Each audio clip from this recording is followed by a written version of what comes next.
right, let's see here.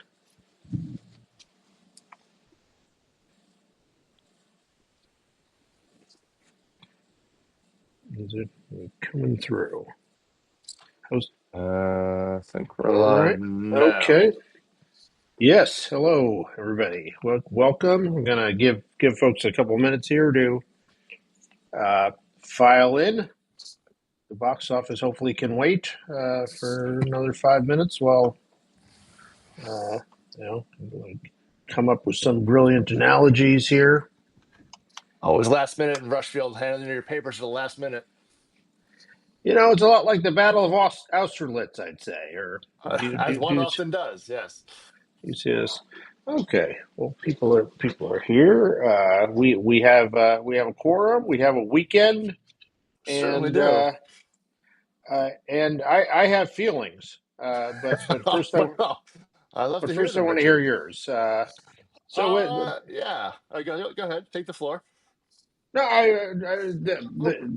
the narrative leading up to this. The thing about Hollywood trade narratives is like they move like a cruise ship. Like they can't turn on a dime. So Sure. when you once you get a narrative set, like it takes a lot to turn. Everything that comes is going to be powering the ship moving in that direction, and Fair. takes a lot to move. So the narrative leaving into this weekend was movies are saved. The box office is fine. We had you had Sinners, you had Minecraft, you had Thunderbolts. Movies are back. Problems solved. Wow.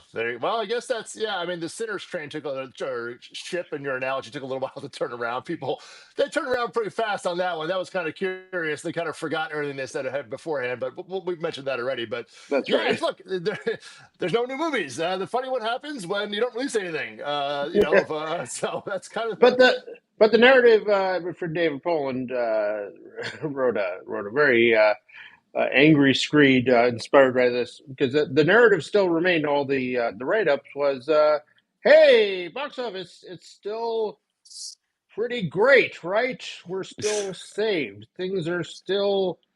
I mean, Thunderbolts kind of held okay, so we're that's the thing, Richard. It's like this relic of like the Avengers, where like you would clear out 2 weeks for the Marvel film, right? That was the thing, or Doctor Strange, even not that long ago, or in the 2010s when Marvel owned the first weekend of May or last weekend of April, you gave it 2 weeks.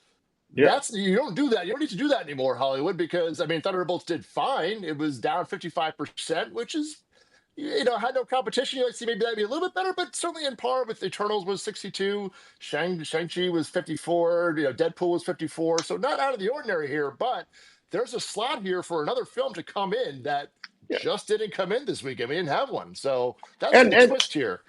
and the overall results for Thunderbolts are, Fine.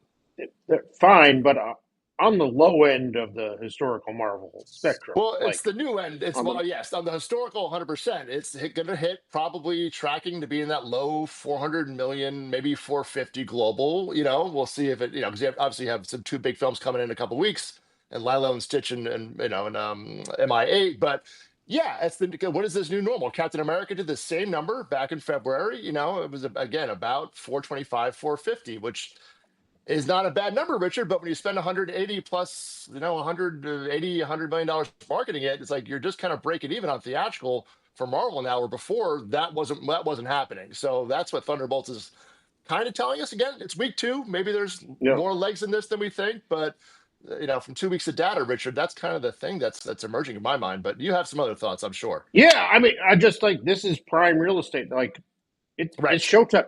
This is showtime here. This is not Summertime, like man. Yeah, we're out of the gate. this is not February where you can just say, okay, well, let's just Dead we got to week get one week, and yeah. like this is the prime time, and we had no major new release. We had the second week of a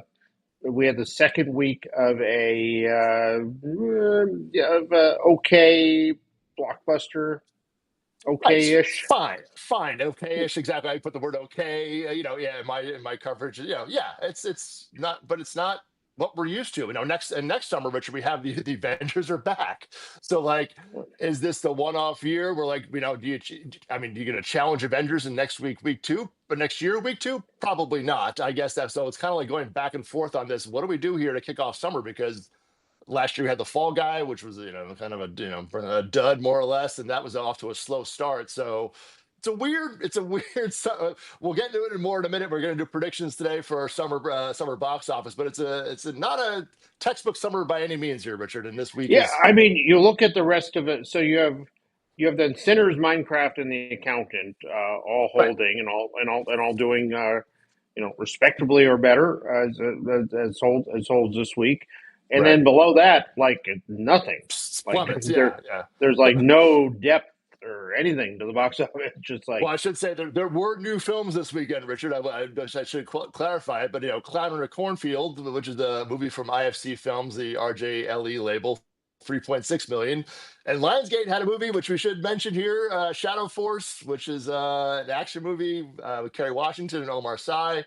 $2 million opening weekend. They spent 40 million on that. They kind of pre-sold 25 million there, but Lionsgate, another kind of like cringer, from Lionsgate there. So, but that was it. So yeah, the movies that were wide, not a lot of interest out there. So it doesn't reek summertime. Again, you're right. This kind of feels like February, where it's like, guys, we're going. This is what happened here a little bit. So TBA, the yeah. I mean, overall, I would take our narrative about movies are saved, we're back, everything's fine, and put a big hold on that right now. Right, like that. That let we're not out of the ICU here by any means. Like you have a good week, you have a bad week, but there's just no depth to this No, to that's the just it. You don't have a bench anymore, Richard. Exactly right. You don't have Again, we have three films that are doing still okay, and Sinners, of course, is still doing $20 million in its fourth week. We should also mention, by the way, yeah. who had that one in their cards a little while ago. So, but yeah, you don't have the bench, and it's but Richard, I don't think it's the movies are never going to be like, oh, we're good now. Like this is just the nature of the movie business now. Because again, as you've written about, like you just don't go to the movies on a Friday night. It's not the habit anymore. You have to earn your audience every weekend. If you don't have something new now, you cannot coast by in your coattails. Whereas in the before times before COVID, that would kind of give you a little more grace there. Where that's done. So Yeah. So our reader Chadwick Davis says it appears the studios need to cut massive overhead, then focus on lower budget with lots of singles and doubles, less than mega picks. I would agree, and they need to, the caveat being they need to be able to figure out how to market those effectively right. at a single and double cost, which is the if you're making singles, but you don't know how to sell that except spending $100 million on TV ads, and uh, the the model doesn't work out. So The math doesn't work, yeah. But I mean, that's just been hard. Like they're doing it, but there's just been one genre. The problem, I think, the problem, but it's just that's happening, but it's just happening in one genre. It hasn't broadened out to how do you make again, we've thought, is there a $10 million comedy out there? Is there a $15 million comedy out there? That hasn't come back yet. The more, quote unquote, adult movies or whatever you want to call them, that's a much harder thing to make, for a budget anywhere under 30 million bucks sometimes. But yeah, and I should note, the Sony did originally date. They have a film. I think I always screw up the title up, so apologies. Anyone from Sony is listening, but Big Bold, Beautiful Journey, or something along those lines with Colin Farrell and Margot Robbie. That was originally dated for this past weekend. They moved it to the fall, so there was a film here a couple of months ago that got moved. So just for the record. and So and that shows you where the bench is, that nobody had anything else yeah, to to move up slide in into that there. space. Yeah, it was the So Lionsgate movie. So yeah. so next week we have Final Destinations, Bloodlines, the Yeah. first the first outing of the Destinations folks in how long now? I 15, think it's a 15 good years. 13 years, something like that. Yeah, since early Uh, 2010s. But we saw a little preview of it at CinemaCon that looked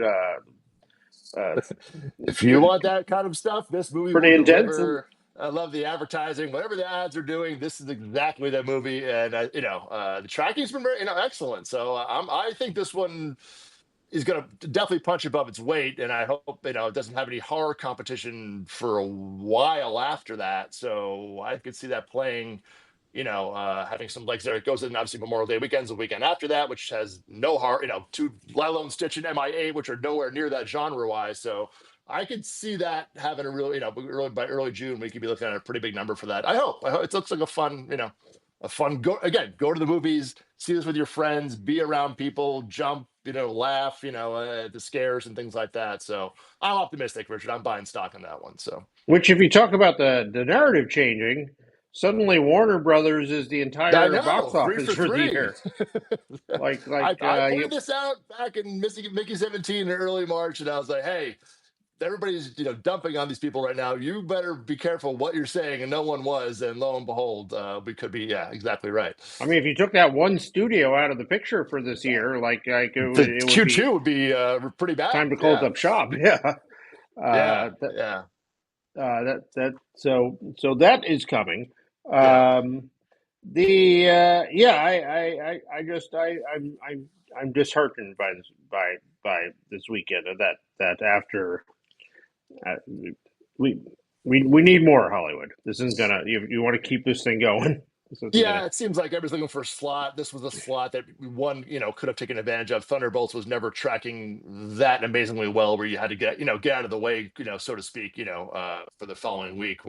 And no one's doing that the rest of the summer. I mean, and we have a lot of other films slotting up like that week after week. So I will note, just in the specialty, Richard, Friendship, the new Tim Robinson movie, did about 80 grand to screen of six screens, across the country, but.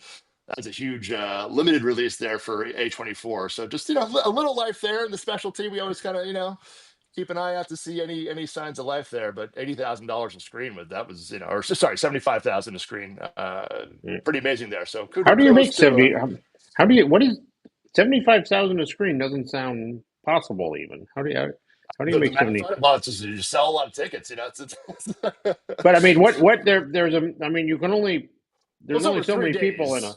So Okay. it's, so by the time you break the math, no, that is I mean, that's unusually high. It doesn't, if you're doing anywhere over 50, that's amazing. And, it probably doesn't go, I'd see what the record is in that regard. It's probably, maybe 90,000. It doesn't go much higher than that. So that's with the dial. That's rather good, especially for a film of that caliber. So, Yeah. Yeah. yeah. So kudos to Um, Tim Robinson. all right. We'll keep an eye on that. See how that expands. Yeah. Uh, so given that it's a boring and depressing week here, Yes. we wanted to get ahead and make our predictions for the summer. It's time, Richard. We obviously Thunderbolts kick things off, so that we kind of know what that's going to do. But yes, our annual, the tradition of Premiere Magazine back in the day, making big Yeah. predictions here before the summer starts. Yeah. A couple of categories here, Richard. So Which I usually use to when I have to predict the one thing I predict four possibilities for the one thing. So you always this is skirt the rules of a my top three. technique. Yeah, Yes, but yes, we know I'm gonna try. I you might uh, need to work with me a little here I have too. no faith in that, but all right, I'll get you to an end to commit to something, but it's going to be a roundabout sort Yeah. of way. So we start off Okay. top three for the summer. We're going to go U.S. box office instead of versus global. So just keep it to America here. What we think the top three movies by Labor Day weekend. What will be the top three movies of 2025 this summer? Richard, the floor is yours, sir. I'm saying number one movie of this summer. Get ready for this. Get out your rotten cabbage to throw at me. I'm ready right here, Uh, Richard.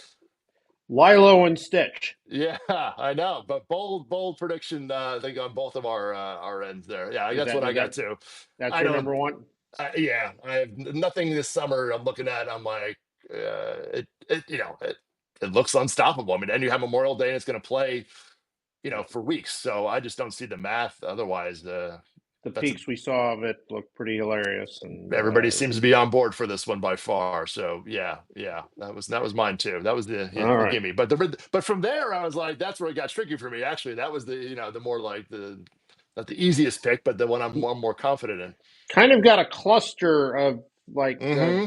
5 to 7 films Oh that wow. are Okay. All right. but I picked two in the end. Okay. All Uh, right. and so next I went with Mission Impossible for number two spot. Okay. I think Tom will be back. I think this will be a solid, exciting film, and I think it will. Uh, I think a nuts and bolts action uh, film with a real movie star. I think there's been enough of a the last time it was you had the problem of sort of the that film coming while Top Gun Maverick was still kind of it hadn't totally like it was Well, still that kind of was in the cultural system like right. Right. I mean, it really had the Oppenheimer. I think that was the movie that came in after it. Unless yeah, I'm well, yeah, that. it was the 1 week period where you had Barbenheimer and MI3, and one of them was going to lose, and turned out to be not MI3, Yeah. MI8 or whatever. Am I seven? Yeah. Yeah, Yeah. So yeah, I mean, look, this could be Tom Cruise. You know, the Top Gun Maverick was the Memorial Day movie, and ran for, for the summer. I don't know if this franchise has that kind of juice to it. We'll see. It is the last one, Richard. They say. This to Tom Cruise. There is no more contract for another one out there. Tom Cruise, moving on to space with Inaritu or something. I don't know, but yeah. Uh, it's the final reckoning, or it's so yeah, they're not a exactly. lot. Does David Ellison know that in the studio he's buying that they are Mm. ending their most valuable franchise, having Uh, pretty much put Transformers, their other one, into mothballs? Also, I'm I just mean waiting for the. he's a producer of this, so he should be aware that the title has the word "final" in it. So It does have the word final in it. Yeah, I think the see, Glenn Powell contract will be forthcoming soon enough. I think. I don't know. This that to say that MI Mission Impossible is being put in mothballs. I think is maybe a little premature. Tom Cruise's involvement in it. The question is how much time do you give before you would maybe reinvent it in some fashion. But yes, I don't think it's the last you're ever going to see of Mission Impossible. So that'd be TBA. But all right, so you're on okay. board with that one. Okay, fair So enough. what's your What's number two? my number two? This was the tougher one, which I'm going to get to my third choice. But you know, I just have a real tough time betting against Jurassic World just for the history. I mean, the movie it just makes money. It just clears money. I know I'm not. I've probably seen one of the two movies, maybe the whole franchise. It's not even a personal appeal here, and it doesn't have the IMAX, which we'll get into a second with another choice. But I don't know. I think people die. I think people bring their families to this. I think it's a definition of a four quadrant movie. You do have Fourth of July. July 3rd is the opening there.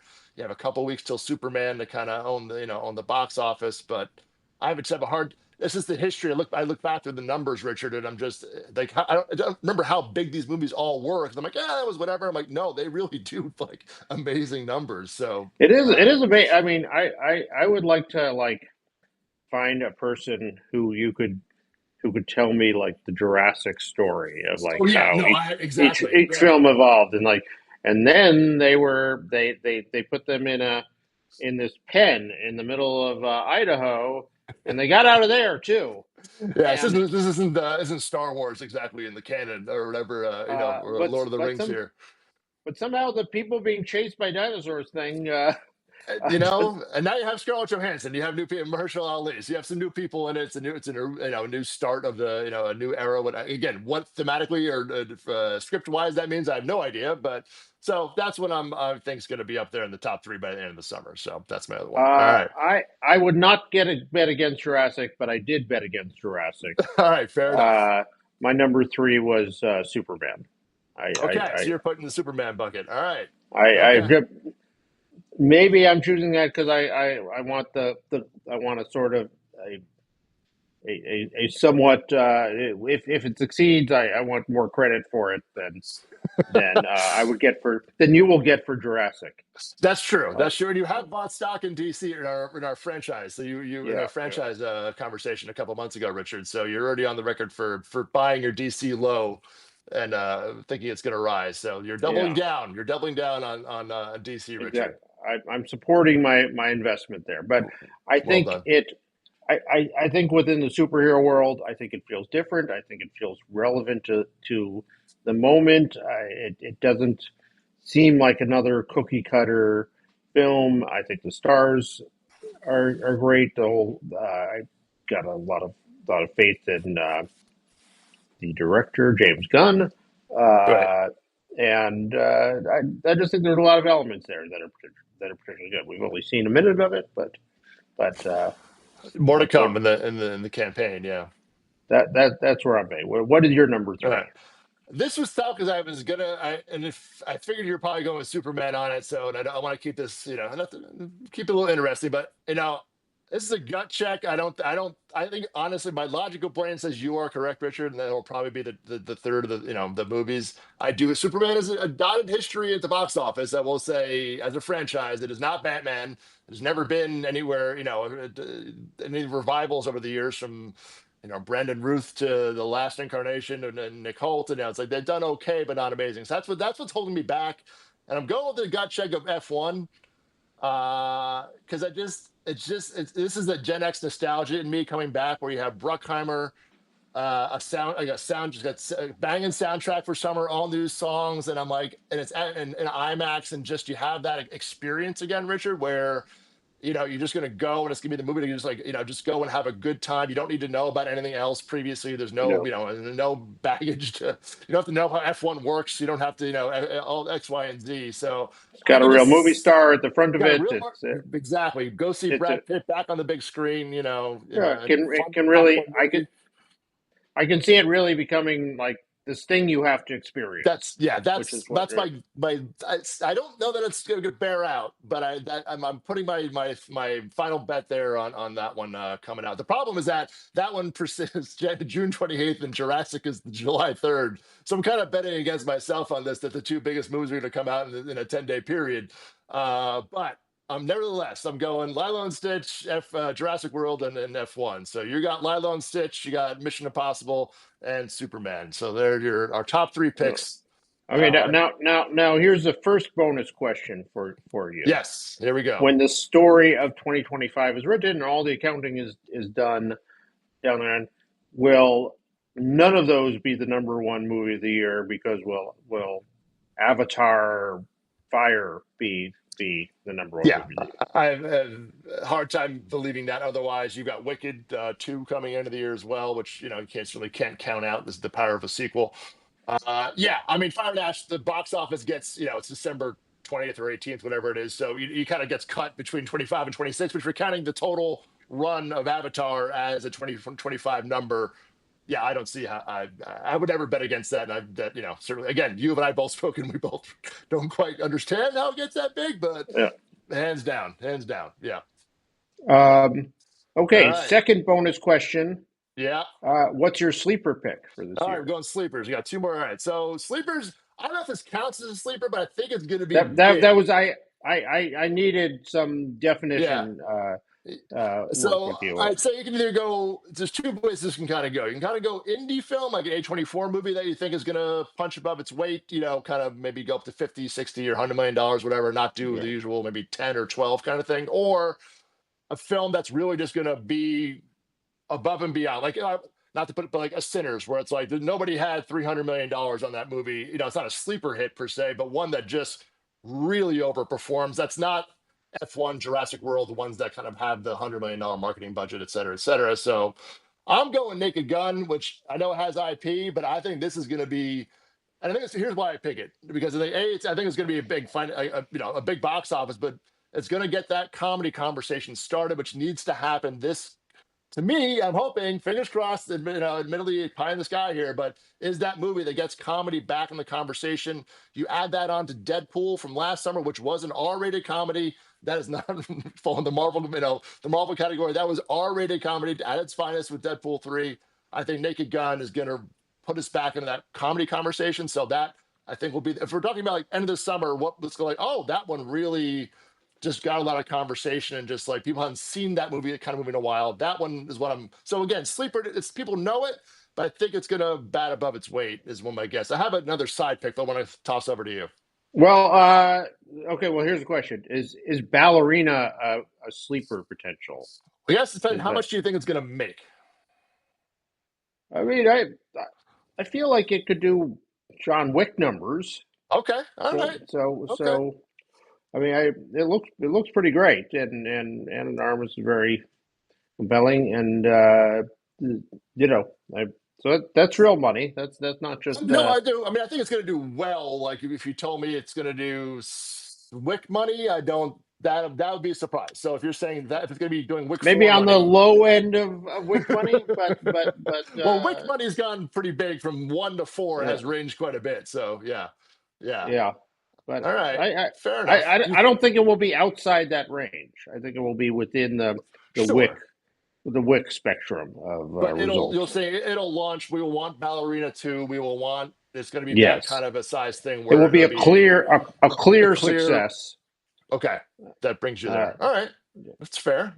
yeah. My other one will be Weapons from Zach Kreger, which is coming out from New Line. Also, my two bets are in August, but very mysterious. We saw the trailer, which is now out online. There, very mysterious premise. It is 100% on the execution, Richard. It could be a total non-event, but I think there's excitement. Obviously, Barbarian kind of had that word of mouth, build a couple years ago. So that one to me could be something. Again, if we're looking at end of the summer, which one kind of like popped out as the new fresh movie, that we haven't seen in a while. That one to me that's my other one. So Naked Guns where I'm put my vote in, but I will give an honorable mention to Weapons. Okay. Well, here's my oddball sleepers pick then. All right. Uh, coming out at the very end of the summer, I'm going to give my super pick to Toxic Avenger, Oh, the remake from the folks at Cineverse, which they're remaking it. Kevin Bacon is in it. They will, because they have this collection of internal assets of podcasts and YouTubers. They will yeah. spend five figures marketing this. Yeah, they did this. The So people who did Terrifier 3 last year, yeah, same company. Yeah, yeah, so which I think what 80,000 was the marketing spend on that. that was something Uh, alone. Yeah, yeah. yeah. So it will be a extremely profitable film. All right, Regardless. That that's good. I like that one. That's a good. All right, I'm gonna put that as your first choice because that one is you're gonna think that's gonna bounce to that kind of a level. All right, yeah. I got it. Love it. Love it. All right, Richard. Final. I'm calling this the Wobbly Chair Award here. So, Uh, which one is a little like I don't know about that one. Where do you lie on that? yeah, there's a lot of contenders for There were more than I thought. yeah. Tell me yours for All right, I'm first. gonna. I don't. I have two, but I hate to bet against Pixar, but Elio, I just don't. I'm just not feeling it. I think this is coming out. It's coming out. You have How to Train Your Dragon, the live action coming out the week before it, and you have Lilo and Stitch coming out. Memorial Day weekend, so it's still not And that you got far away. It's got bad guys right behind it also.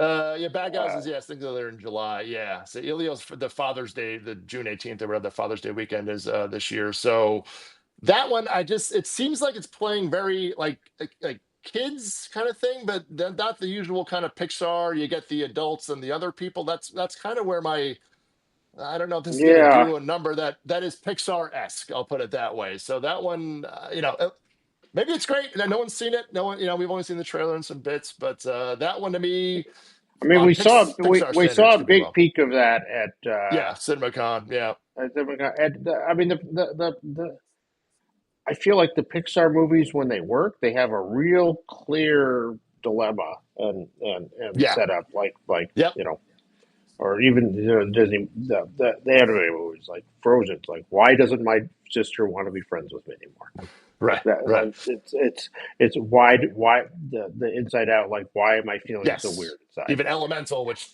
didn't open big, but played big over, in the end, it did very well. And that had other larger themes to it too. This one I just don't know has that thing. But again, maybe I'm missing it. Maybe there's like more to it, but that's my, Well, I mean, the fact is that we both saw this and we didn't have a yes. clear sense of what it is. I think I'm going to reluctantly jump Oh, on okay. your prediction there because All right. it, it's worrying.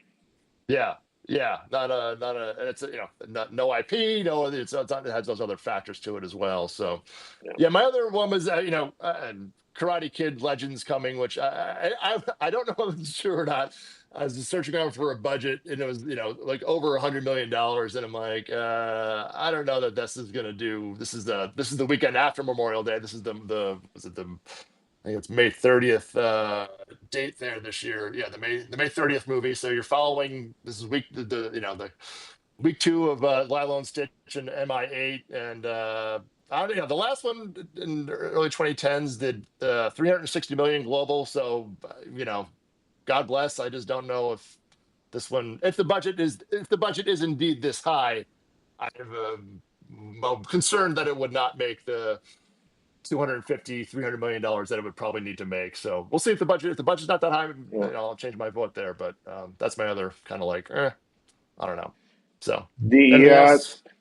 Well, so next week I will not be with you. I haven't broken that to you before, so Okay, all right, you're getting the news in real time here. all You're right. seeing the real time reaction. I will be traveling to Florida for the opening of Oh, Universal's Epic Universe, Richard, which we're not doing a live roller coaster Substack live here. Come we on, that we people would pay we to see that. we may. I've made it clear to everyone involved with this trip that I will not be going on any roller coasters. So they they What have kind? some they have some impressive looking ones there, and I will We be in the bumper be cars the whole time. What are you and doing I there? will Come be on. reviewing them and taking stock of them from the chicken line Yes, there'll be a at complete the food review. That I have no doubt of. You will yeah be so fully sampling, but you should not combine the roller coaster reviews and the food reviews. That's actually a pretty wise tactic there, Richard. So yeah stick with the food. So all right, exactly. well you'll be back for Uh, Memorial Day weekend though. So well that's the big one. So yes, so we will return then and see with the big Lilo Tom versus Lilo. I think and there's no hashtag. This isn't the Barbenheimer thing. This never came together. Yeah, Yeah, never whose never quite got reckoning the will it hashtag. be? All right, oh sold. I'll buy that. There you go. All right, take care then. All right, thanks everybody. See you soon. Bye bye.